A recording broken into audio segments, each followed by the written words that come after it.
Hello and welcome to another episode of the e-commerce coffee break podcast. Today we want to talk about product sourcing, about importing of products, and obviously that's something on the list of every merchant out there, specifically the ones who are just starting or have not even started yet.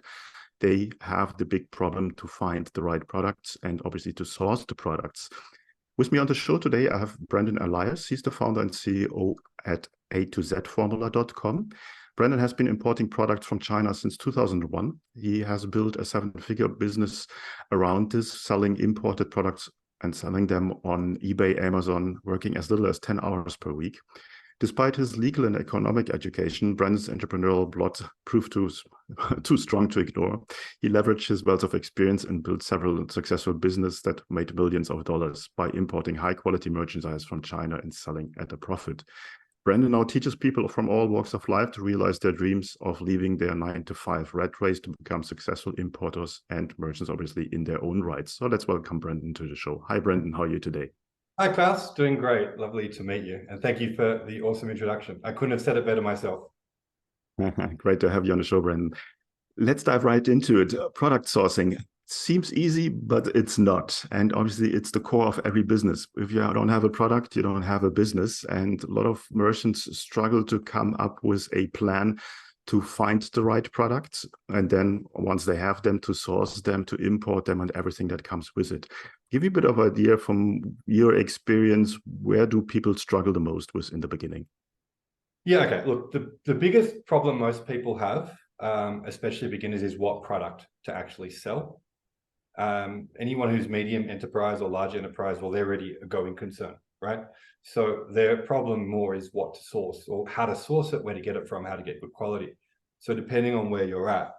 So let's say for the beginners, right, then the first thing you got to determine is who your market is, and that will answer the question about where to source it from and what to source, right? So if a lot of people are just doing things on, say, Amazon, then you've got to run that through either your Zonguru or your Helium 10s and see how much competition there is. So like basically we have 5 kind of principles. The first thing that we will, in terms of sourcing, or not choosing, forget sourcing, choosing a product, is it simple and not complicated? So what I mean by that is really what I don't mean by that. So I mean, don't do anything that you would ingest initially, right? Or anything that would go on the skin, or anything that could have any danger like that.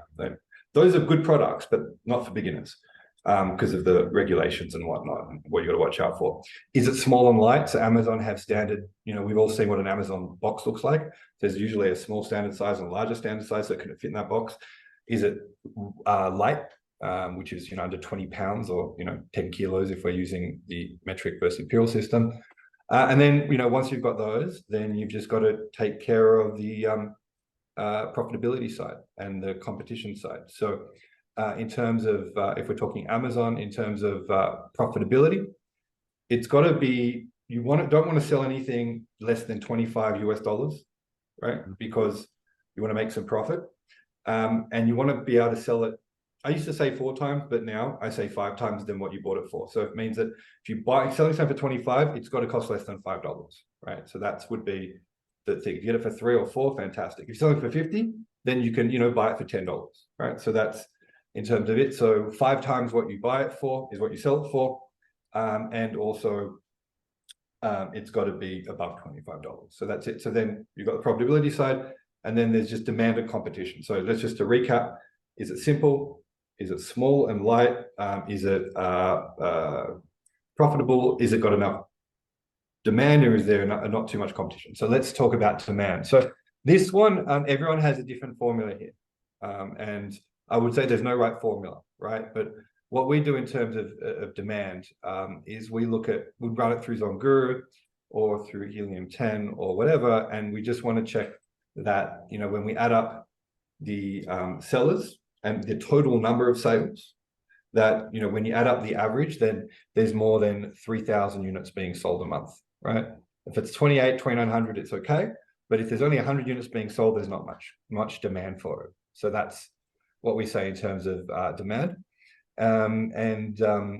Obviously, the higher the price point. So if a product's like, instead of selling for $25, selling for $200, then, instead of having 3,000 a month, you could get away with 1,000, 2,000 units a month because there's still enough demand there.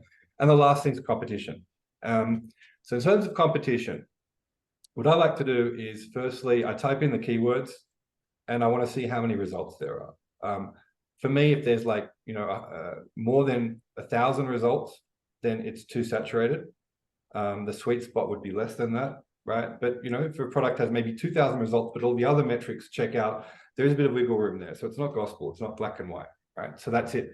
In terms of the number of search results, there's three things we look at demand. We look at search results, we look at the amount of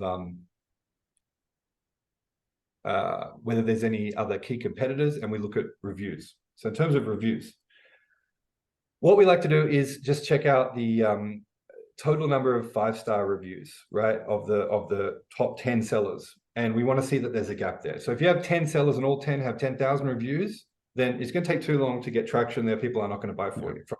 So we want to find at least 4 people in there out of the 10 who have less than 50 reviews, right? If it's less than that, that's good. The less, of course, the better. And in terms of brands, you don't want to go into an industry where there's a key competitor who's a brand name. So I wouldn't go into mobile phones and go up against Samsung and Apple, for example. I would go into running shoes and try and compete with Nike. So our play is private label, right? There's many ways to skin the cat. You can do arbitrage where you buy low, sell high. But for us, it's, we'd stay away from that. So just to recap on the choosing, simple, small and light, enough demand, not too much competition, and I'm missing one. Oh, well, it'll be in the show notes, but yeah, that's it. Oh, profitability. Sorry. Right, makes absolutely sense. That's it. So that's choosing, right? So that's for Amazon. If we're going to Shopify, because you're a lot of Shopify people, then you're not going to be using Amazon's traffic. So then Amazon analysis isn't going to be as relevant. So then you're going to decide if you're going to sell it through Google ads or Facebook ads. Then you want to really be seeing what the cost is per click of that product, and whether you have a cool offer and page and whatnot. And remember, you're doing a lot of order bumps and all that sort of thing. So that would be my 5-minute version on choosing for the beginners. I think that was already a masterclass and a sort of very long list of homework for somebody who really wants to get started. If you don't meet any of these criteria, then move on and try to find another product. I 100% agree to everything that you said from my experience.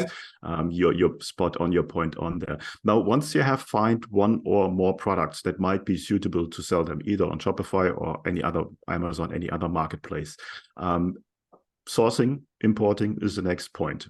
It can be very complicated. How do you go around that, or how do you get started with that? Okay, cool.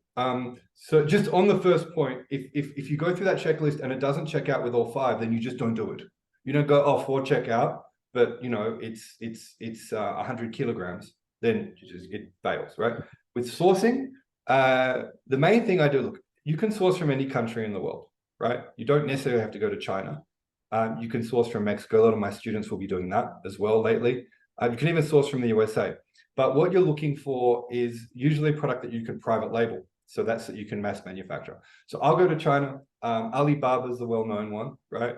You've got HKTDC. You've got global sources. People say, which one's the best one? There's not really a straight answer for that. There are good people on there you can source from and scammers, but you can just get away with just doing Alibaba. So you go there, you type in the keyword, understand that some keywords, some products might be called different things in different countries. So for example, if I look at the product, the most money I ever made off any product was when I was 21, right? And I was importing motorcycles out of China. They were pocket bikes. They were 49cc engines. They were like this big, well, this big. An adult would ride on them. They would go at, 20, 30 kilometers an hour, whatever, enough to be dangerous. I used to sell them for 400 and buy them for 80 for a motorcycle. We used to do a container with 330 in them. And that was very, very, very profitable, right? So that was a really cool product. But I couldn't find them initially until I looked at the other names. It was called a monkey bike. So when I looked at monkey bikes instead of pocket bikes, then I found like way more people offering it. So just be aware that it might have another word. Like just a funny example I talk about is that, when, one of my suppliers came to Australia from America, because I was selling from America, I said, let's go to the beach. And he's like, cool. I said, hey, I've got a collection of thongs in my place, you can pick whichever of my thongs you like, and we can wear them to the beach. And he looked at me like I had two heads. Of course, in America, they wear flip-flops to the beach, and a thong is a G-string, whereas in Australia they're called thongs. In New Zealand they're called jandals. Don't ask me why. So they're important to know those cultural differences, especially around words. I don't know what you call them in Germany, what the words are. Maybe it's just sandals. It's sandals, flip-flops, yeah, something like that, yeah. Awesome. Okay.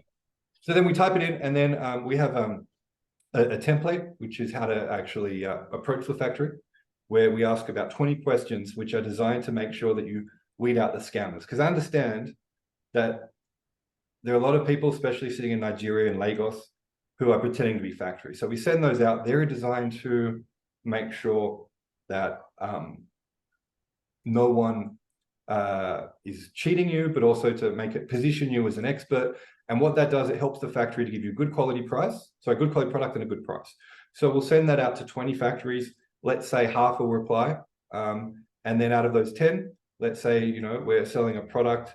Let's just say, for example, I'm drinking my coffee from a ceramic cup, right? So let's say that, hypothetically, you would sell this ceramic cup for whatever it is. I know we said $25, but for this example, let's say 10. Yeah. Then you would want to buy it for $2 because it's a 5x thing. So you have 10 factories, one's at 10 cents, one's at 20 cents, one's at 30, the other's at $1.20, the other's at $1.80, $1.90, and $2. So how do you pick? Well, we take the top 20%. So we add them all together, average it, we find the average, right? We want to take out the top 20%, the one that's $1.80, $1.90, cut those out because we want to make profit. But also the ones that are less than 50 cents, we also cut them out. And people are like, hang on, we want to make profit. The thing is, if it's too good to be true, that there's usually a reason for it. And that's where the scammers lie, right? Also, sometimes that can be stock that is you can buy in a job lot, but they're discontinued. So if you have a going concern where you have customers who are going to buy more and more and come back and buy more, then you can't get that same stock again. So why do you want to do that? Because you're trying to build a business here, not just make a one-off payment, one-off cash flow injection. So that's it. So we take the top 20%. So then what I like to do is out of those, I pick the 3 that communicate the best. When I say the best, it's usually the fastest, right? That come back faster. You want to avoid trading companies if you can and deal directly with the factory, so there's no extra margin. And then out of the ones, I'll pick the 3 that are best communicators, and I'll get a sample from them. And the sample might be $2, but the shipping might be $50. So I'll pay $52 to the factory. And this is where people come unglued, beginners especially, because they're like, oh, I don't want to pay money unless I know it's going to work. Well, you have to have a little bit of risk money. So I'll pay $52 times 3 to 3 factories, $154. I'll ship them, and I'll put them side by side. And whichever one I feel the most comfortable with, that's the one I'm going to order, right? So then I place the order with the factory. Now, the goal here is not to get the best price. The goal is to get the lowest MOQ, which is minimum order quantity. So if I have one factory charging me, let's say $1, but I have to order 50,000 cups, ceramic cups, or I have another factory charging me $1.20, but they let me order 500, then I will get the one that lets me do 500, because then I'll pay $600 versus 10,000 or whatever, so that I can keep my cash flow. Your goal is not cash, is not profitability, it's just to prove the concept. So whatever you can do to conserve your cash. Sometimes the factory will say, no, we need to do this order of this amount. In that case, I say, look, you're charging me $1. What if I pay you $1.20 for less? Will you let me do it? And often they'll say yes. Also, one thing I forgot, you can get the samples for free. People get hung up on that. If you say, when I place my order, can I get my $52 back against the order? And I've never seen a no to that question. So you get a free sample, but it depends on you placing an order. Now, the next step is you pay 30%. So let's just take the example of $1.20 times 500 cups. That's like, let's do a bit more. Let's say it's 1,000 cups at $1.20, right? Then we'll say that down. What most people do is the factory will say, here's an invoice for $1,200, please pay it. And then you pay it, and then the goods never come. The reason why is that you lose your leverage. So you need to pay 30% up front. So it'd be 30% of $1,200, $360. That gets the job started. And then 30 days later, the goods are ready. And then you pay the balance once the goods are ready. Don't pay it all up front. I like to give a story about the clever bank robber and the stupid bank robber. So the stupid bank robber goes in, robs the bank, gets all the money, $1 million in cash. And then the police, and he's got 10 hostages. And the police say, what are your demands? And he says, well, I want a limousine to the airport, and then I want to fly to Argentina, to Buenos Aires, right? So I can hang out with Klaus. Not that you would associate with these kinds of people, right? But just hype. So then, okay, what happens next? So the police say, okay, cool. You send out the 10 hostages, right? You've got your $1 million.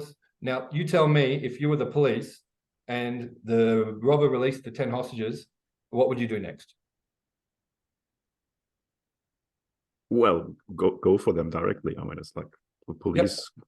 Right, you'd come and you'd arrest them, you shoot them, and that's it, right? But so that's why you only release 3 hostages, right? The 2 women and the child, and now you've got 7 men in there. Then you get in a limousine, you drive to the, so the clever robber will release 3 hostages, go to the airport in a limousine, get to the airport, and then as the plane's taking off, you'll gently push them down the escape slide and fly to Buenos Aires to have some Argentinian beefsteak with you and some Malbec, all right? So that's how they do it. Now, why the hell am I talking about bank robbery when we're talking about sourcing? Well, the same thing. You 3 hostages is 30%, 7 hostages is 70%, right? So you wait till the goods are ready and you pay the 70%. But what I like to do is to just do an inspection, which costs $200-300 to make sure the goods are actually existing and that they're good quality. Then it's safe to pay. So that's essentially. So step 1, use my proven template. I'm not sure how it works, but if you want, I'm happy in your show notes to give a link to the template people can download for free. I usually charge my students for that. If that's something you want me to do, have to do that. You guys can just copy and paste that, just put your own details in. And then once they do that, then you place your order, you do your inspection, you pay your balance. And that's essentially, that's a summary of it. And that's how you source successfully. Yeah. I think you're giving the farm away, you're giving so much experience out there. And I think that's where it comes from. You're doing this for a very long time. And I have been partly on the same experience path with what you did. So I can vouch for what you're saying is 100% right. Now, with your experience, it shows already is if you're coming as a beginner, as a newbie to this game, there are so many potential issues that you can run into and lose money and lose your motivation. And what I liked a lot that you said, proof of concept. I think that's always very, very important, but also having people on your side who have been through this and can help you with the experience that you don't pay money for mistakes that you don't necessarily need to make. Now, with atozformula, you're helping with this. Give me a bit of an idea where you help people with and what you offer. Sure. Okay. So here's essentially how I got into it, right? So my dad was born in 1935 in Singapore. When he was 7 years old, 1942, World War II broke out, and he was in Singapore, and he was taken and put in a Changi internment camp, Changi prison, which is now the airport. And he had to learn how to survive. So he had a beautiful singing voice, and he sang to the soldiers, the samurais, and he would get a cigarette. He would swap that for oranges, and he would swap that for sardines. He'd be the king of the camp for a day. The next day to do it again. So he learned 4 or 5 different Chinese languages. Right. And when he came to Australia, my home country, which you can probably tell from my accent, he was able to speak Chinese. So he had the first fax machine in Australia. He would send a fax to China. I remember as an 8-year-old boy, I used to go to dad's office and I got to send the fax and press the button, and then it would go, and like 20 minutes later, a single page of information went through. Amazing technology. So for the time. So dad would send it that, and then the goods would come. And back then it was a captive market because there's no internet, right? So dad would make a lot of money. And my mum and dad actually brought Donkey Kong to Australia in the 80s. So that was them. So I grew up in this environment. They wanted me to be a lawyer. I became a lawyer. I wasn't a good lawyer. I just didn't like it. I actually had undiagnosed ADHD at the time. I only found out 3 years ago I had it. How I completed my degree, I don't actually know. But anyway, the fact is I started making a lot of money online. 2009, we started teaching how to do it. So we're actually the longest running e-commerce education company on the planet. No one's done it longer than I, and we're around because we care about the students and we want to make sure that we get a great result. And sometimes we have to tell them stuff they don't like to hear, but that gets the result. So so we've been doing that for what, close to a decade and a half. And the way that we help people is we have a 2-day event, which we run every couple of months. And if you're watching this now, there'll probably be a link to the next event. It's free to attend. Well, actually, it's $5,000 to attend But if you come through a trusted partner like Klaus, then we give you one free ticket, right? So you can come to that. And the only condition is that you block out your weekend and you give full focus and you bring the energy up of the people, right? So we're giving you a free ticket. You have to add energy to it, not suck energy. And that just means asking questions, listening, taking notes, not disappearing and onto your Facebook or, going out to go bowling.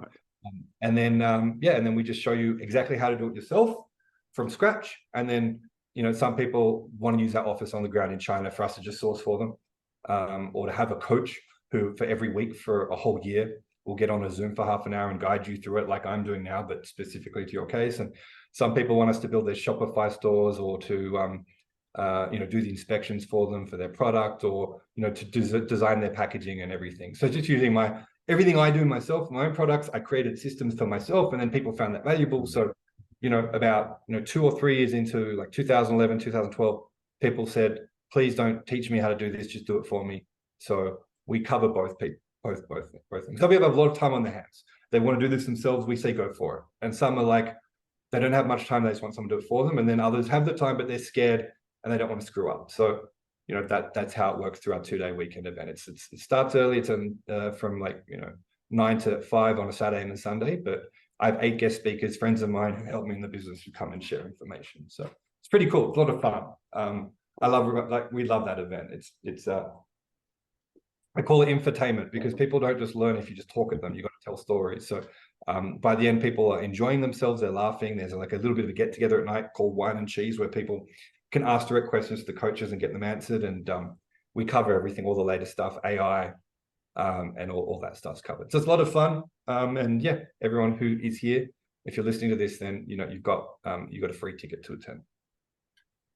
No, it sounds like fun, but more importantly, I think it's important to have someone who is in the grind every day, who went through the learning curve and is on top, and actually, communicates information that is real and actual. So a lot of things that you find on the interwebs are outdated stuff that worked maybe 2-3 years ago, and if you follow that, then you might have a problem. And also what I like is the community aspect to it. You meet probably with other people who have the same plans or on the same track as you, and that always gives a lot of synergy in there.